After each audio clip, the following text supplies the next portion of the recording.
வணக்க மக்களே, நாம இந்த ஆரோக்கியமான பதிவில் துளசியில் நிறைந்திருக்கக்கூடிய மருத்துவமைகளை பற்றி தான் பார்க்க போகிறோம். துளசி நமக்கு பல நோய்களை குணப்படுத்தக்கூடிய பண்புகளை கொண்டிருக்க மக்களே. துளசி இலைகளில் விட்டமின் ஏ, விட்டமின் டி, இரும்பு சத்து, நார் சத்துக்களை நிரம்பியிருக்கு.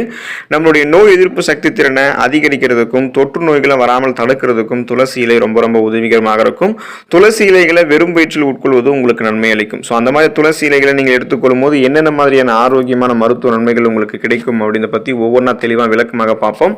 அதை பற்றி பார்க்குறதுக்கு முன்னாடி இந்த வீடியோக்கு மட்டும் ஒரு லைக் கொடுத்துட்டு இந்த தகவலை உங்களுக்கு தெரிஞ்சவங்களுக்கும் ஷேர் பண்ணிவிடுங்க. இது அவங்களுக்கும் பயனுள்ளதாக இருக்கக்கூடிய ஒரு ஆரோக்கியமான பதிவு தான். இது போன்ற அப்டேட்ஸ்கள் நீங்கள் தொடர்ந்து பார்க்குறதுக்கு நம்மளுடைய ஹெல்த் டிப்ஸ் தமிழ் டிவி சேனலை சப்ஸ்கிரைப் பண்ணி பக்கத்தில் இருக்கக்கூடிய பெல் பட்டனையும் கிளிக் பண்ணி ஆல் அப்படின்ற ஆப்ஷனையும் மறக்காமல் செட் பண்ணி வச்சுக்கிட்டீங்க அப்படின்னால நான் போடக்கூடிய எல்லா அப்டேட்ஸும் உங்களுக்கு நோட்டிஃபிகேஷன் அடிக்கடி வந்து சேரும். சரி வாங்க மக்களே, இப்போ வீடியோக்குள்ளே போயிடலாம். மன அழுத்தத்தை போக்கும் துளசி. துளசி இலைகளில் அடாப்டோஜன்கள் நிறைந்திருக்கு. இது உங்களுடைய உடலில் இருக்கக்கூடிய ஸ்ட்ரெஸ், டென்ஷன், அந்த மன அழுத்தத்தை குறைக்கக்கூடியதுக்கு உதவிகரமாக இருக்கும்.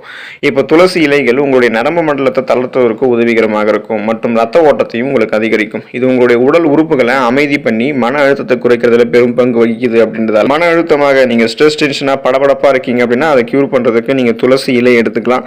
துளசி இலையால் செஞ்சிருக்கக்கூடிய டீ கூட நீங்கள் எடுத்துக்கலாம். ஜீரண சக்தியை மேம்படுத்திக் கொள்வதற்கு துளசி இலைகளை பயன்படுத்தலாம். துளசி குடல் இயக்கத்தை மேம்படுத்துவதற்கு உதவிகரமாக இருக்கும். செரிமானத்தை துளசி இலை எளிதாக்கும். துளசி இலைகளில் அமில ரீஃப்ளெக்ஸை சமன்படுத்தக்கூடிய ஆற்றல் இருக்குது மற்றும் உங்களுக்கு ஆரோக்கியமான செரிமானம் இருக்கிறதெல்லாம் உறுதி பண்ணி பிஹெச்சோட அளவை முறையான அளவில் பராமரிக்கிறதுக்கெல்லாம் நீங்கள் துளசி இலைகளை எடுத்துக்கொள்ளலாம். ஸோ துளசி இலைகளை எடுத்துக்கிட்டிங்கன்னா பிஹெச் உங்களுக்கு சமமான அளவில் இருக்கும். குடலில் இருக்கக்கூடிய நல்ல பாக்டீரியாக்கள் ஊக்குவிக்கப்பட்டு சீரற்ற குடல் இயக்கம், மலச்சிக்கல் போன்ற இந்த ஜீரண சக்தி சார்ந்த பிரச்சனை எதுவும் இல்லாமல் நலமோடு இருக்கலாம். இரத்த சர்க்கரையினுடைய அளவை பராமரிக்கிறது துளசி இலை. துளசியில் கணைய உயிரணுக்களுடைய செயல்பாட்டை, அதாவது பீட்டா செல்களினுடைய செயல்பாட்டை ஆதரிக்கக்கூடிய மூலக்கூறுகள் இருக்குது. இது இன்சுலினை மேலும் வெளியிடுகிறது. எனவே நீங்கள் துளசி எடுத்துக்கொள்ளும் போது ரத்த சர்க்கரையினுடைய அளவு கட்டுப்பாட்டில் வைக்கிறதுக்கு இது உங்களுக்கு உதவிகரமாக இருக்கும். துளசி கார்போஹைட்ரேட்டுகள் மற்றும் கொழுப்புகளினுடைய வளர்ச்சிதை மாற்றத்தை எளிதாக்குது. துளசி இலை ரத்தத்தில் இருக்கக்கூடிய சர்க்கரையினுடைய சர்க்கரையை ஆற்றலாக மாற்றும். அதனால உங்களுக்கு அதிகமாக பார்த்தீங்கன்னா இருக்கக்கூடிய சுகர் எல்லாம் கண்ட்ரோல் பண்ணி பிளட்ல சுகருடைய அளவு கண்ட்ரோலாக வைத்துக்கொண்டு நாளடைவில் அந்த சுகர் ப்ராப்ளத்திலிருந்து நீங்கள் விடுபடுவதற்கெல்லாம் துளசி இலைகளை தொடர்ந்து எடுத்துக்கலாம். துளசி இலையால் செய்யப்பட்டிருக்கக்கூடிய டீ கூட நீங்கள் எடுத்துக்கலாம். ஜலதோஷத்தை சரி செய்கிறது துளசி இலை. துளசியில் ஆன்டி மைக்ரோபியல் தன்மை இருக்குது. இது மழை காலங்களில் ஏற்படக்கூடிய தொற்று நோய்களான ஜலதோஷம், இருமல் போன்றவற்றை குணப்படுத்துவதற்கு உதவிகரமாக இருக்கும். எனவே நீங்கள் இந்த துளசி இலை கஷாயம் மாதிரி செஞ்சு குடிச்சிட்டு வரும்போது அந்த மாதிரி சீசனாக அட்டாக் ஆகக்கூடிய புதுசாக வரக்கூடிய இந்த தொற்று நோய்கள்லாம் தடுக்கப்படும். குறிப்பாக அந்த ஜலதோஷம், ஜுரம், இது மாதிரி எந்த பிரச்சனையுமே நமக்கு இருக்காது. சளி, இருமல் போன்றவற்றை கூட துளசி நமக்கு நீக்கிடும். வாய் துர்நாற்றம் நீங்கி போவதற்கு துளசி இலைகளை பயன்படுத்தலாம். துளசி இலைகள் இருக்கக்கூடிய ஆன்டி பாக்டீரியல் தன்மை வாய் துர்நாற்றம் போன்றவற்றை நீக்குகிறது. எனவே காலையில் எழுந்ததும் துளசி இலைகளை வாயில் போட்டு மென்னுட்டு வந்தோம்னு வச்சிங்களேன், ஸோ நம்ம அந்த வாய்களில் இருக்கக்கூடிய அந்த கெட்ட கிருமிகள்லாம் அழிக்கப்பட்டு அதனால் வரக்கூடிய துர்நாற்றங்கள்லாம் நமக்கு போயிடும். சுவாசம் நமக்கு புத்துணர்ச்சி ஆகிடும். அப்போ நல்ல புத்துணர்ச்சி கிடைக்கும். நம்ம அந்த சுவாசம் சார்ந்த பிரச்சனை விலகி வாய் ஆரோக்கியத்தை மேம்படுத்திக்கலாம். நோய் எதிர்ப்பு சக்தியை அதிகரிக்கிறது துளசி இலை.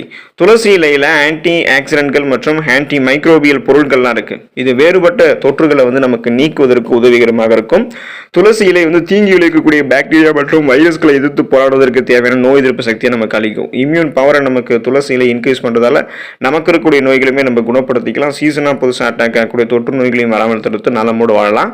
சரும ஆரோக்கியத்தை மேம்படுத்துகிறது துளசி இலை. நீங்கள் வெறும் வயிற்றில் துளசியை உட்கொள்ளும் போது அது உங்களுடைய ரத்தத்திலிருந்து நச்சுக்களை வெளியேற்றி அவங்களுடைய ரத்தத்தை சுத்தமாக வைக்கும். இப்போ நம்மளுடைய முகத்தில் நச்சுத்தன்மை ஏற்படுது அப்படின்னா அதுக்கு தோல் சார்ந்த பிரச்சனைகள் ஒரு பக்கம் காரணமாக இருந்தாலும் நம்மளுடைய ரத்தத்திலையும் நச்சுத்தன்மைகள் இருக்குது அப்படின்னு அர்த்தம். முகப்பொரு மற்றும் சரும கரைகளினுடைய தோற்றத்தை இது குறைக்கும். துளசி இலைகளை நீங்கள் எடுத்துக்கிட்டிங்கன்னா உங்களுக்கு குறைபாடற்ற சருமம் கிடைக்கும். ஆன்டி ஆக்சிடென்ட் தன்மை உங்களுடைய சருமத்தை எப்போதுமே இளமையாக வைத்திருக்கிறது உதவிகரமாக இருக்கும். சரும அழகை மேம்படுத்தும். அப்போ சாஃப்ட் அண்ட் ஷைனிங் ஃபேஸ், மின்னக்கூடிய பளபளப்பான மிருதுவான சருமத்தை பெறுவதற்கெல்லாம் துளசி இலையை நீங்கள் பயன்படுத்தலாம். சருமம் ஆரோக்கியமாக உங்களுக்கு இருக்கும். உடல் எடையை சைடு எஃபெக்டே இல்லாமல் ஆரோக்கியமான முறையில் குறைக்கிறதுக்கெல்லாம் உங்களுக்கு துளசி இலை உதவிகரமாக இருக்கும். துளசி இலை செரிமானத்திற்கு உதவுவதோடு உடலிருந்து நச்சுக்களை வெளியேற்றி உடல் எடையை வெகுவாக குறைக்கிறதுக்கு பயன்படும். உடலினுடைய வளர்ச்சிதை மாற்றத்தை அதிகரிக்கும். அதாவது மெட்டபாலிசத்தை அதிகரித்து தேவையற்ற கொழுப்பை கரைக்கும். இதன் மூலமாக உங்களுடைய உடல் எடையை குறைக்கிறதுக்கெல்லாம் என்ன பண்ண முடியும்னா துளசி இலை உதவிகரமாக இருக்கும். அப்போ சைடு எஃபெக்டே இல்லாமல் யாரெல்லாம் உடல் எடையை குறைக்கணும்னு நினைக்கிறீங்களோ துளசி இலைகள் அப்பப்போ சேர்த்துக்கலாம். துளசி இலைகளால் செய்யப்பட்டிருக்கூடிய டீ எல்லாம் நீங்கள் எடுத்துக்கொள்ளும் போது தேநீர், துளசி இலை தேநீர் நீங்கள் எடுத்துக்கிட்டிங்கன்னா உடல் எடை சைடு எஃபெக்ட் எல்லாமே குறைய ஆரம்பிக்கும். புற்றுநோய் எதிர்ப்பு தன்மை பெறுவதற்கு துளசி இலையை வந்து நீங்கள் எடுத்துக்கலாம். துளசியில் வாய்வழி மற்றும் மார்பக புற்றுநோய்க்கு வழிவகுக்கக்கூடிய புற்றுநோய் உயிரணுக்களினுடைய வளர்ச்சியை தடுத்து நிறுத்தக்கூடிய புற்றுநோய்க்கான மூலக்கூறுகள் இருக்குது. எனவே உங்களுடைய ஆரோக்கியத்தை பராமரிக்கிறதுக்கு நீங்கள் வெறும் வயிற்றில் துளசி இலைகளை சாப்பிட்டு வரலாம். முடிந்தால் துளசி டீ கூட நீங்கள் குடிச்சிட்டு வரலாம். இரவில் தூங்குவதற்கு முன்னாடி ஒரு டம்ளர் தண்ணீரில் 5-7 துளசி இலைகளை ஊற வச்சுட்டு காலையில் எழுந்ததும் அந்த துளசி இலைகளை நீங்கள் அந்த நீரை வடிச்சிட்டு துளசி இலைகளை மட்டும் சாப்பிட்டீங்கன்னா நல்ல பலன் உங்களுக்கு கிடைக்கும். அப்போ ஃப்ரீ ரேடிக்கல்ஸ் என்று சொல்லக்கூடிய தீங்கு விளைவிக்கக்கூடிய செல் பரவலிடமிருந்து நீங்கள் விடைபெறலாம். புற்றுநோயெல்லாம் உங்களை தாக்காது. இந்த மாதிரி நீங்கள் துளசி இலைகளை சாப்பிட்டு நலமோடு வாழுங்க. அடுத்த ஆரோக்கியமான பதிவில் மறக்காம சந்திப்போம். நன்றி மக்களே.